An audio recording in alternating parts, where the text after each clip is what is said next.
সুপ্রিয় দর্শক মন্ডলী, আসসালামু আলাইকুম। আমাকে যারা রাজ টিভির পর্দায় দেখছেন, আমি সবাইকে আমন্ত্রণ জানাই রাজ টিভির নিয়মিত আয়োজন ফ্রাইডে নাইট উইথ রিমোটোলজিস্টে, এবং আপনাদের সাথে আছি আমি ডাক্তার শারমিনাহা স্বর্ণা। দর্শক মন্ডলী, আমাদের আজ 234তম পর্ব, এবং আজকের আমরা পর্বে কথা বলবো শিশু কিশোরদের বাত ব্যথা, বাত জ্বর, জিআইএ নাকি অন্য কিছু, এই বিষয়। দর্শক মন্ডলী, আমরা সাধারণভাবে মনে করি যে বাত জ্বর কিংবা বাত ব্যথা, মূলত বাত ব্যথাগুলো এগুলো আসলে কিন্তু বয়স্কদের হতে পারে বলে আমাদের একটা সবার মনে একটা ধারণা থাকে, কিন্তু বাত ব্যথা যে আসলে শিশুদেরও হতে পারে এটা কিন্তু আমাদের জানা প্রয়োজন। এবং বিশেষ করে শিশুর মায়েদের এই বিষয়ে একটা মিনিমাম নলেজ কিন্তু আসলে প্রয়োজন। সেই নলেজটা যাতে আমাদের থাকে সেই জন্যই কিন্তু আমাদের আজকের এই আয়োজন, এবং আমাদের আজকের আয়োজনের বিশেষজ্ঞ চিকিৎসক হিসেবে আছেন doctor S M Zobayer Hossain. Doctor S M Zobayer Hossain, MBBS, BCS health, MD rheumatology, BMU, rheumatologist, Rajshahi medical college and hospital. অসংখ্য ধন্যবাদ জানাই আপনাকে আমাদের সাথে যুক্ত হওয়ার জন্য। কেমন আছেন? আলহামদুলিল্লাহ, আপনি কেমন আছেন? আমিও আলহামদুলিল্লাহ ভালো আছি। আপনার এত ব্যস্ততার মাঝেও আমাদের জন্য সময় বের করেছেন, আমরা আন্তরিকভাবে কৃতজ্ঞতা জানাই আপনার প্রতি। এবং আমাদের আজকে খুব একটা প্রাণবন্ত আলোচনা দর্শকদের সামনে উপস্থাপন করতে পারবো বলে আমি আশাবাদ ব্যক্ত করছি। এবং সেই সাথে আমার দর্শকদের উদ্দেশ্যে বলতে চাই, দর্শক মন্ডলী, আমরা আজ কথা বলবো শিশু কিশোরদের বাত ব্যথা নিয়ে। দর্শক মন্ডলী, শিশু কিশোরদের বাত ব্যথা সংক্রান্ত কোনো প্রশ্ন যদি থেকে থাকে, অবশ্যই আমাদের লাইভ চলাকালীন সময় আপনাদের প্রশ্নগুলো লিখে জানাবেন। সেই সাথে জানিয়ে রাখি দর্শক মন্ডলী, আমাদের আজকের আয়োজনটি আয়োজিত হয়েছে বাংলাদেশ রিউমাটোলজি সোসাইটি দ্বারা, এবং সেই সাথে আমাদের scientific partner delta Pharma limited এবং পাওয়ার্ড বাই টফাসিট ইউপেসেট। দর্শক মন্ডলী, আমরা আমাদের মূল আলোচনায় চলে যাব এই পর্যায়ে। Doctor S M Zobayer Hossain, আমাদের আজকের বিশেষজ্ঞ চিকিৎসক, তার কাছে আপনার কাছ থেকে শুরুতেই জেনে নিব যে আমাদের সাধারণভাবে আমরা মনে করি যে বাত ব্যথা শুধুমাত্র হয়তো বয়স্ক মানুষদেরই হয়, বেশিরভাগ ক্ষেত্রে বাচ্চাদের হতে পারে কিনা, বা শিশু কিশোরদের, আমি যদি মোটা দাগে বলি শিশু কিশোরদের হয় কিনা, আর যদি হয়ে থাকে আসলে মূলত কি কি ধরনের বাত ব্যথা নিয়ে শিশু কিশোররা ভুগে থাকে? ধন্যবাদ। আসলে ধন্যবাদ জানাতে হচ্ছে এই জন্য যে অত্যন্ত গুরুত্বপূর্ণ একটা আলোচনা আমাদের সুযোগ করে দেওয়ার জন্য। আমাদের আপনি শুরুতে একটা কথা বলেছেন যে একটা আমি কনসেপ্ট বা ধারণা নিয়ে শুরুটা এটা নিয়েই আলোচনা করতে চাই। যে প্রথম ভুল ধারণাটা হচ্ছে যে আমরা মনে করে থাকি যে বাত ব্যথা শুধুমাত্র বয়স্কদেরই হতে পারে। এটা কিন্তু নয়। বাত ব্যথা একেবারে শিশু থেকে শুরু করে কিশোর, তরুণ, এমনকি যেকোনো বয়সে কিন্তু হতে পারে। আর দ্বিতীয় আরেকটা বিষয় হচ্ছে আহ আরেকটা মিসকনসেপশন খুবই প্রচলিত রয়েছে আমাদের মাঝে, সেটা হচ্ছে বাতরোগ আর বাতজ্বর। অনেকেই কিন্তু আমাদের কাছে এসে বলেন যে আমাদের বাতজ্বর হয়েছে।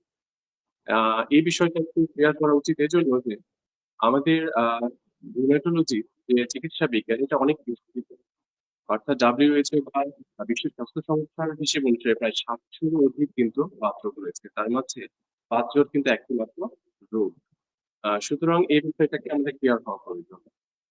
এখন মূল যে প্রশ্ন আপনি করেছিলেন সেই প্রশ্নতে আসা যাক। সেটা হচ্ছে, উত্তরটা হচ্ছে এরকম যে আমাদের বাচ্চারা বিভিন্ন সময় কষ্টের সময় নিয়ে তাদের মা-বাবাকে গিয়ে বলেন যে আমার পায়ে ব্যথা করছে, গিরাতে ব্যথা করছে, হাঁটুতে বা শরীরেই ব্যথা করছে। তখন মারা বা বাবারা চিন্তায় পড়ে যান এটা কি বাস্তব নাকি এটা স্বাভাবিকভাবে যেটা বেড়ে ওঠার জন্য সময় ব্যথার সম্মুখীন হন। আহ আমরা যদি ব্রডলি বলে থাকি, আসলে বাচ্চাদের বার্ধক্য অনেক ধরনের কিন্তু হয় আমাদের, হ্যাঁ? আমাদের বুঝতে হবে আজকের এই আলোচনার উদ্দেশ্য এটা নয় যে আমরা কারণগুলো সবাইকে বাবা মাকে মুখস্থ করাবো, এটা এরকম না। আমরা মূল এটা হচ্ছে যেন বাবা মারা বুঝতে পারেন যে কখন তারা নিশ্চিন্তে থাকবেন আর কখন আসলে তাদের একটু বসে না থেকে একজন চিকিৎসকের সাথে কথা বলা প্রয়োজন হবে। আমরা ব্রডলি যদি বলি বাথরুম অনেকটা এরকম যে বাচ্চারা যখন বড় হতে থাকে খেলাধুলার সময় কিছু প্রেশারের কারণে ব্যথা হয়, ঘাতজনিত ব্যথা হয়।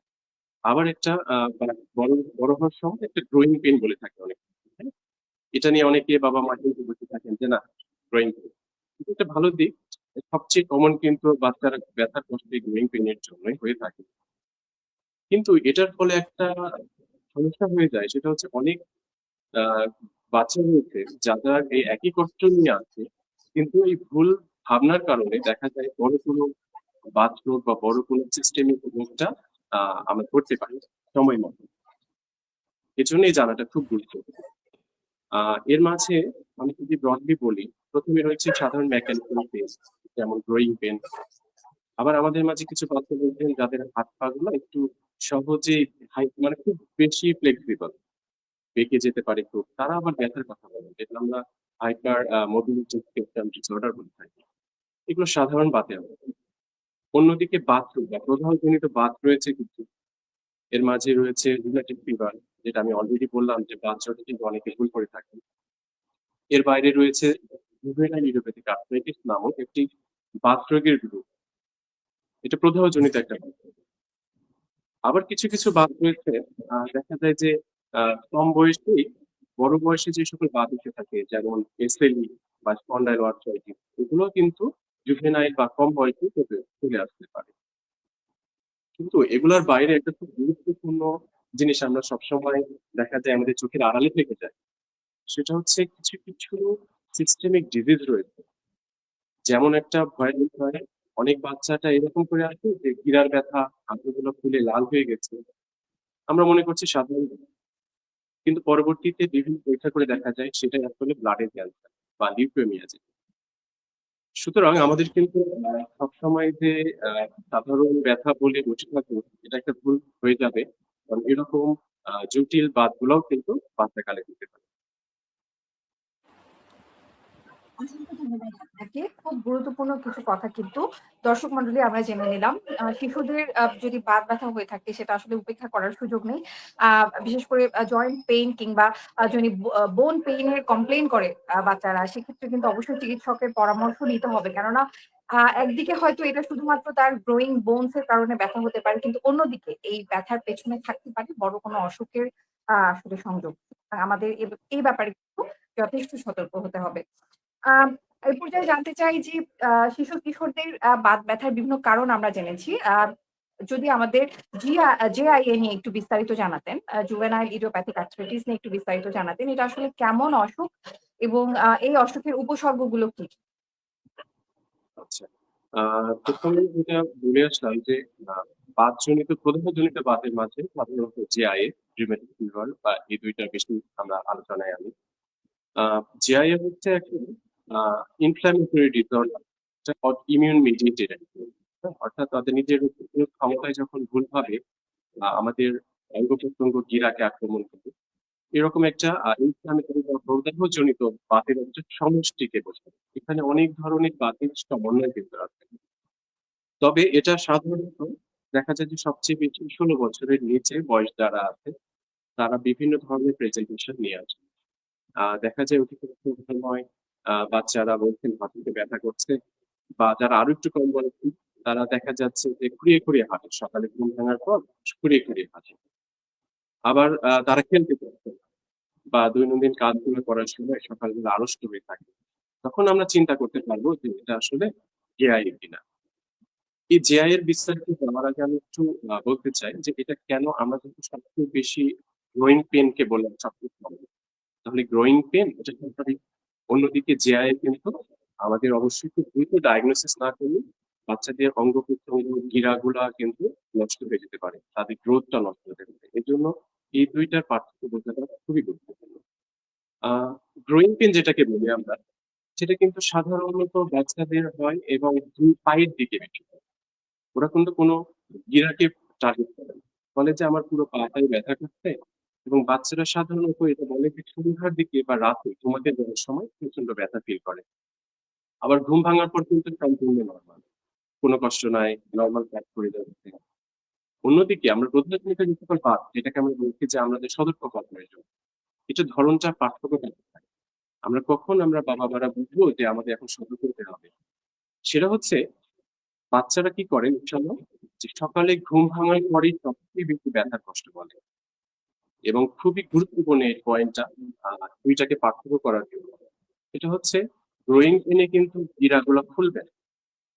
কিন্তু এই যে জেআইএ বা প্রদাহজনিত বাতগুলা, সেটাতে কিন্তু গিরাগুলার ব্যথার সাথে গিরাগুলো ফুলে যেতে পারে।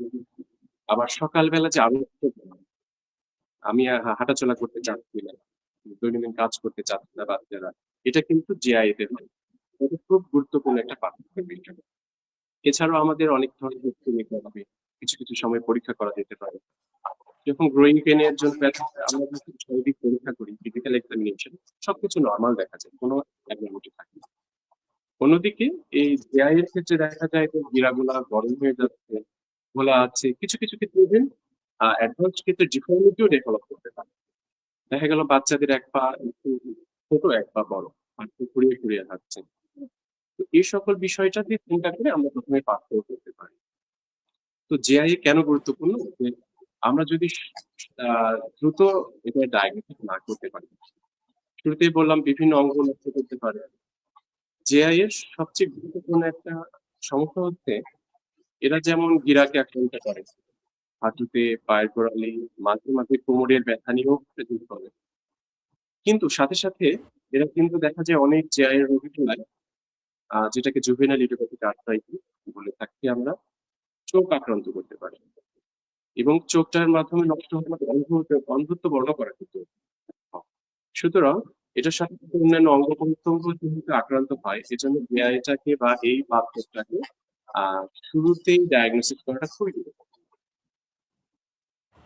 আর আমরা যদি সঠিক সময়ে ডায়াগনোসিস করতে পারি, আমরা সঠিক চিকিৎসা রয়েছে, চিকিৎসার মাধ্যমে আমরা এই পীড়াগুলোকে যেমন প্রোটেক্ট করতে পারবো, ঠিক তেমনি বাচ্চাদের সাধারণ যে স্বাভাবিকভাবে বেড়ে ওঠা, এটা কিন্তু আমরা এনশিওর করতে পারবো।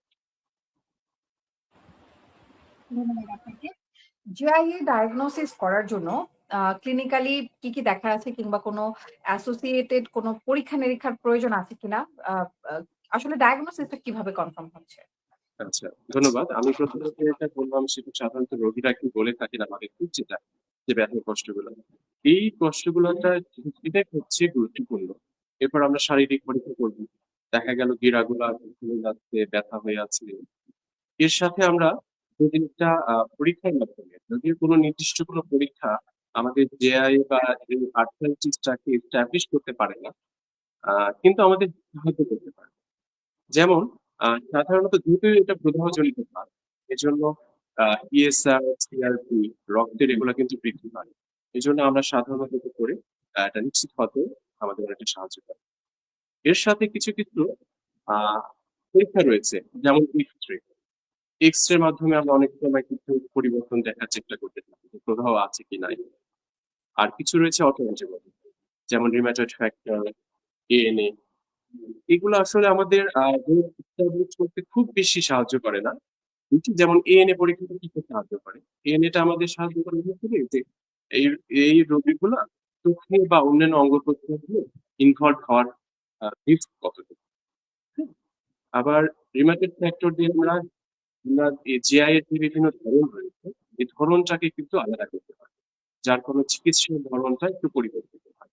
মূলত আমরা এই সকল পরীক্ষা করে আমরা যে এই রোগটা এস্টাবলিশ করে থাকি। কিন্তু সবচেয়ে গুরুত্বপূর্ণ বিষয় হচ্ছে আমরা যে বললাম যে রোগী আমাদের কাছে যেভাবে প্রেজেন্ট করে, সেটার ইতিহাস এবং শরীরের উপর যে পরীক্ষাগুলো এর মাধ্যমে আমরা করে থাকি। ধন্যবাদ।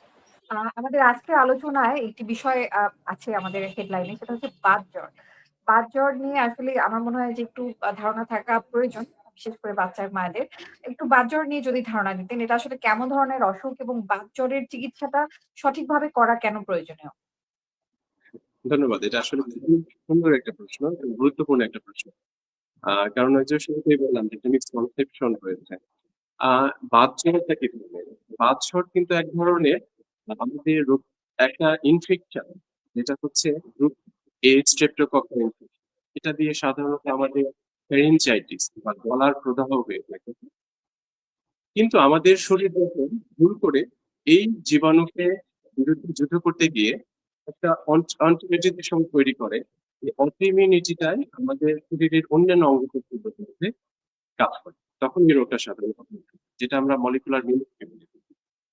এই রোগটা সাধারণত কিন্তু ৫ থেকে ১৫ বছর বয়সে সবচেয়ে বেশি আসে। আর হিস্ট্রিটা অনেকটা এরকম যে, যে একজন বাচ্চা ২ থেকে ৪ সপ্তাহের মাঝে তার গলার প্রদাহ নিয়ে, জ্বর বা এমন নিয়ে আক্রান্ত হয়েছে। এর ঠিক পরেই দেখা গেছে তার গিরায়, গিরায় ব্যথা শুরু হয়েছে। গিরার ব্যথাটার একটা ধরন রয়েছে কিন্তু এটা। কেমন ধরনের? সেটা হচ্ছে একবার এক গিরা ধরে, প্রচন্ড ব্যথা।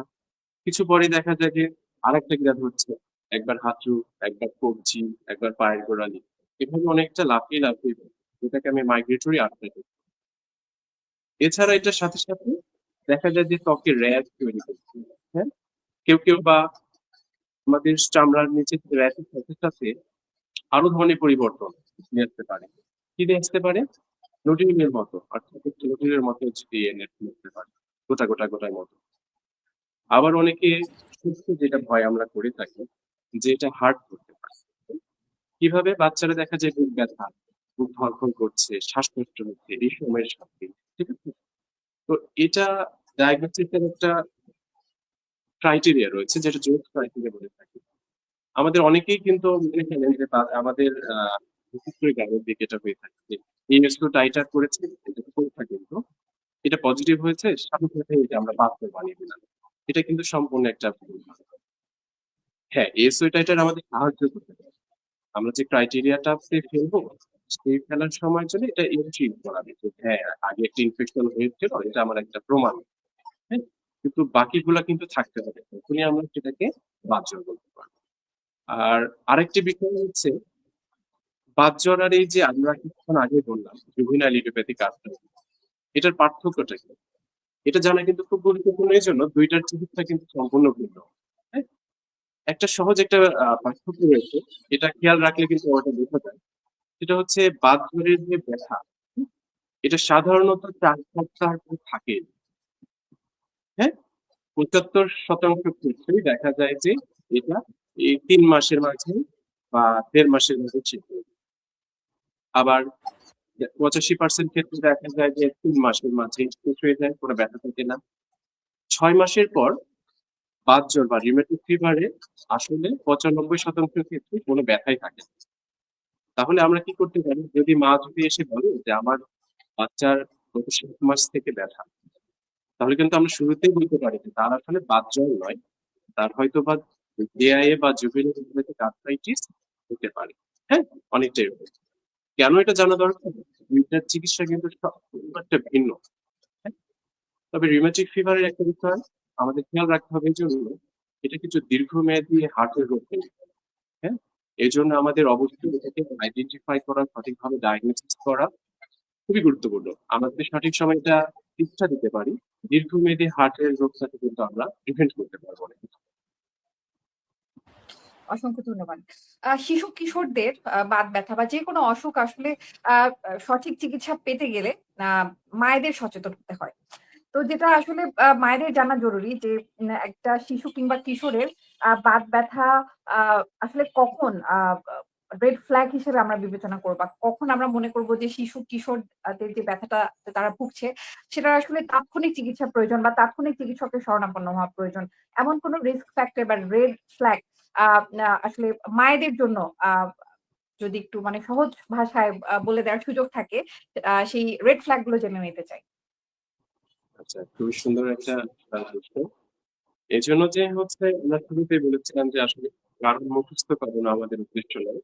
আমাদের বাবা-মারা যেন যদি বুঝতে পারেন যে আসলে কখন আমি নিশ্চিন্তে থাকবো বা ব্যথা নিয়ে কখন আমরা আসলে সতর্ক হব। তো এরকম অবশ্যই কিছু সিম্পটম আছে, যেটা সহজভাবে যদি আমি বলি, যখন দেখবেন যে আপনার বাচ্চাদের নরমাল ভাবে বেড়ে উঠছে, হ্যাঁ? ব্যথা করে রাতের বেলা বা বিকেলের পর, যখন খেলাধুলার পর এসে দিন শেষের দিকে ব্যথা করছে। কিন্তু কোনো গিরাগুলো খুলে না। হ্যাঁ? নরমাল ভাবে সে দৈনন্দিন কাজ করে। সকালবেলা ঘুম থেকে উঠে তার কোনো কষ্টের কথা বলছে না। তার অকারণে কোনো জ্বর হয় না। হ্যাঁ? তখন আমরা বলতে পারি যে না, এটা আমরা নিশ্চিন্তে থাকতে পারি। এটা হয়তোবা গ্রোইং পেইন। আবার অনেকের দেখা যায় যে একটু ল্যাকজিটি বেশি থাকে, যেটা হাইপার মোবিলিটি স্পেকট্রাম ডিসঅর্ডার বলি। সেটাও কিন্তু অনেকে ব্যথা নিয়ে আসে। তো এগুলা কিন্তু সাধারণত কিছু সাধারণ ব্যথা নিয়ে হতে পারে। হ্যাঁ? তো কখন আমরা সতর্ক হব? আমাদের মার উদ্দেশ্যে বা আমাদের উদ্দেশ্যে এই কথাটা যে হচ্ছে, আমরা কিছু পয়েন্ট অলওয়েজ মনে রাখবো। আপনার বাচ্চা যদি দেখা যায় ব্যথা হচ্ছে গিরা এবং গিরাটা ফুলে যায় ব্যথার সাথে। এটা একটা বিষয়। বা ব্যথাটা দীর্ঘদিন থেকে আছে, ব্যথাটা সকালবেলা ঘুম ভাঙার পর অনেকটাই বেড়ে যায় এবং বাচ্চারা অনেকটা আরক্ত হয়ে থাকে যে পা নাড়াতে চায় না, পেট ঘুরিয়ে হাঁটছে। হ্যাঁ? এইগুলো হচ্ছে আমাদের সতর্ক হওয়ার কারণ। আর কি আছে? অনেক সময় দেখা যায় কিছু বাচ্চা আছে যে তাদের এই ব্যথার সাথে সাথে তার ত্বকে কিছু পরিবর্তন হয়। র্যাশ উঠছে, হ্যাঁ? ঘা হচ্ছে। তাহলে আমরা বুঝবো এটা একটা খারাপ বাতের দিকে আগাতে পারে। আবার ব্যথাও হচ্ছে, ব্যথার সাথে সাথে জ্বর থাকে, যেটা জ্বর আমরা কারণ বের করতে পারি। দীর্ঘদিন থেকে জ্বর থাকে। এটাও একটা খারাপ দিকে আমরা বলতে পারি। এর মাঝে বাতের সাথে খুব গুরুত্বপূর্ণ একটা পয়েন্ট আছে। এটা আমরা অলরেডি ভুলে যাই। সেটা হচ্ছে দেখা যায় কিছু কিছু বাচ্চা আছে ব্যথা করছে, আবার ব্যথার সাথে সাথে শরীরের বিভিন্ন দাঁতের মাধ্যমে বা কোনো কিছু অপারেশন করলে যেখান থেকে রক্ত থামে না। তাহলে এটা কিন্তু আমাদের ভাবতে হবে যে এটা খারাপ বাতের দিকে যাচ্ছে কিনা। ঠিক আছে? হেমোফিলিয়াক আর্থ্রাইটিস বা এরকম রক্ত রোগের সাথে সম্পর্কিত। বিশেষ করে একটা রোগ আমি অবশ্যই মাথায় রেখে কথা বলবো, সেটা হচ্ছে লিউকেমিয়া বা আমরা জানি ব্লাড ক্যান্সার। এই ব্লাড ক্যান্সারের যে বাচ্চাগুলা ১ম প্রেজেন্টেশন নিয়ে আসে, একটা অন্যতম প্রেজেন্টেশন এটা হচ্ছে গিরার ব্যথা যখন হয়, গিরাগুলো ফুলে যাওয়ার সাথে সাথে এটা অনেকটা লালচে দাগ, লালচে একটা রং ধারণ করে। কোনো গিরা যদি লালচে আঁশ ধারণ করে, সাথে গরম হচ্ছে, আমাদের অবশ্যই এটাকে একজন বিশেষজ্ঞের পরামর্শ নিতেই হবে। এটা একটি অন্যতম ক্যান্সারের একটা কিছু প্রেজেন্টেশন হয়। হ্যাঁ? তাহলে আমরা যদি এই জিনিসগুলো মাথায় রাখি, সহজ ভাবে যে ব্যথা হয়, যেটা সকালে বেড়ে যায়, লিম্পিং বা খুঁড়িয়ে খুঁড়িয়ে হাঁটে বাচ্চারা, অকারণে জ্বর আসছে, শরীরে র্যাশ উঠে যায়। তাহলে এ সকল কারণ যদি থাকে, আমরা অবশ্যই আর বসে থাকবো না। এটাকে গ্রোয়িং পেইন বলে আমরা বসে থাকবো না। আমরা অবশ্যই সাথে সাথে একজন রুমাটোলজিস্ট বা ব্যথা বিশেষজ্ঞ অবশ্যই শরণাপন্ন হব এবং এর মাধ্যমে যদি আমরা সঠিক ডায়াগনোসিস করতে পারি, তাহলে কিন্তু ভবিষ্যতের অনেক বিপদ থেকে রক্ষা পাওয়া সম্ভব। এবং বাচ্চাদের নরমাল যে গ্রোথ, আমরা যদি সবসময় আশা করি যে বাচ্চা খেলাধুলার সাথে সাথে স্বাভাবিকভাবে বেড়ে উঠবে, সেটা ইনশাল্লাহ ইনশিওর করা সম্ভব। অসংখ্য ধন্যবাদ। আমরা আমাদের আলোচনার প্রায় শেষ পর্যায়ে। আলোচনা শেষ করবার আগে দর্শকদের উদ্দেশ্যে কি বলার আছে? আচ্ছা, ধন্যবাদ ১ম এই আ দর্শকদেরও যারা আমাদের সাথে ছিলেন এবং আয়োজককে অবশ্যই একটা সুন্দর একটা আ আলোচনা, যেটা বিষয়টা অনেক গুরুত্বপূর্ণ, আমাকে সুযোগ করে দেওয়ার জন্য। আমি বলব একজন রোগাক্রান্ত হিসেবে যে আমাদের উদ্দেশ্য সবসময় ব্যথা কমানো নয়। আমরা যেন সঠিক রোগ নির্ণয় করে আমরা বাতের একটা চিকিৎসা দিতে পারি। অঙ্গ-প্রত্যঙ্গ, ক্রীড়া এগুলো প্রত্যেকের মাধ্যমে জীবনযাপন যাতে স্বাভাবিকভাবে সবাই চলতে পারে, এটাই কিন্তু আমাদের উদ্দেশ্য। আজকের আলোচনার আমরা সার্থক হবে যদি আমাদের অভিভাবকরা, বাবা-মারা এটুকু বুঝতে পারে যে কখন আমরা সতর্ক থাকবো, হ্যাঁ? কখন আমরা অতিরিক্ত ভয় পাবো না। সাধারণ ব্যথার কারণে আমরা অতিরিক্ত ভয়ের প্রয়োজন নাই। কিন্তু আমরা এই সকল রেড ফ্ল্যাগ সাইন যেগুলা বললাম, আলোচনা করলাম, সেটা থাকা অবস্থায় আসলে আমরা কখনোই গ্রোইং পেইন বলে আমরা যেন বসে না থাকি। হ্যাঁ? আমরা দ্রুত যেন এই সকল সিম্পটম গুলা চিনতে শিখি এবং এটা প্রচারের মাধ্যমেই হোক, যেভাবেই হোক, আমরা যেন বাচ্চাদের ভবিষ্যৎটার উদ্দেশ্যে আমরা সবসময় সচেষ্ট করতে পারি। আমাদের এটাই আজকের আলোচনার সফল হবে যদি আমরা এটা করতে পারি। ধন্যবাদ।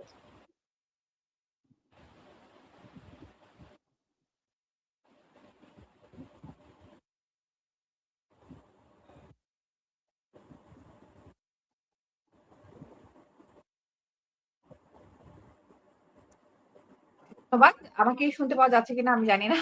আম ধন্যবাদ জানাই doctor S M Zobayer Hossain আপনাকে আবারও এবং আমরা দেখতে পাচ্ছি আমাদের একটি প্রশ্ন এসেছে মিনহাজ চৌধুরীর কাছ থেকে। তিনি লিখেছেন, "তাহলে বাতজ্বরের ব্যথা কি ৬ মাসের বেশি থাকে না?" এ বিষয়ে কি বলবেন? জি, সাধারণত কিছু কিছু ক্ষেত্রে ব্যথা থাকে কখন? বাতজ্বর যদি রিকারেন্ট রিউমেটিক ফিভারে পরিণত হয়। অনেক সময় ক্ষেত্রে বারবার ইনফেকশনের কারণে কিন্তু বারবার রিউমেটিক ফিভার আসতে পারে। এগুলো কিন্তু আরো বেশি রিস্ক বাড়িয়ে ফেলে যাতে হার্ট ডিজিজ গুলা পরবর্তীতে প্রোগ্রেশন হয়। তবে স্বাভাবিকভাবে মনে রাখলে যদি দেখা যায় যে অধিকাংশ ক্ষেত্রে কিন্তু ৬ মাসের অধিক এই ব্যথাগুলা থাকে না। হ্যাঁ? আমরা এক্ষেত্রে হিস্ট্রি নিয়ে বা ফিজিক্যাল এক্সামিনেশন শারীরিক পরীক্ষা নিয়ে নিশ্চিত হতে পারবো। এটা আসলে বাত ধরনের রিকারেন্স নাকি এটা আমাদের জিআইএ বা অন্যান্য বাত রোগের দিকে আগাচ্ছে। ধন্যবাদ দর্শক আপনাকে এবং ধন্যবাদ doctor S M Zobayer Hossain আপনাকে আমাদের এতক্ষণ সময় দেওয়ার জন্য এবং খুব গুরুত্বপূর্ণ বিষয় দর্শকদের সামনে তুলে ধরার জন্য। আপনার সুস্বাস্থ্য এবং সফলতা কামনা করছি। দর্শক মন্ডলী যারা ছিলেন এতক্ষণ আমাদের সাথে আমি সবাইকে ধন্যবাদ জানাবো। দেখছিলেন ফ্রাইডে নাইট উইথ রিউমাটোলজিস্ট এবং আমরা কথা বললাম শিশু কিশোরদের বাত ব্যথা, বাত জ্বর, জেআইএ নাকি অন্য কিছু এই বিষয়ে। আশা রাখছি আমাদের আজকের আলোচনাটি আপনাদের জন্য তথ্যবহুল ছিল এবং আপনারা উপকৃত হয়েছেন। পরবর্তী আয়োজন দেখার আমন্ত্রণ জানিয়ে আজকের আয়োজন এখানেই শেষ করছি। ধন্যবাদ সবাইকে। শুভরাত্রি।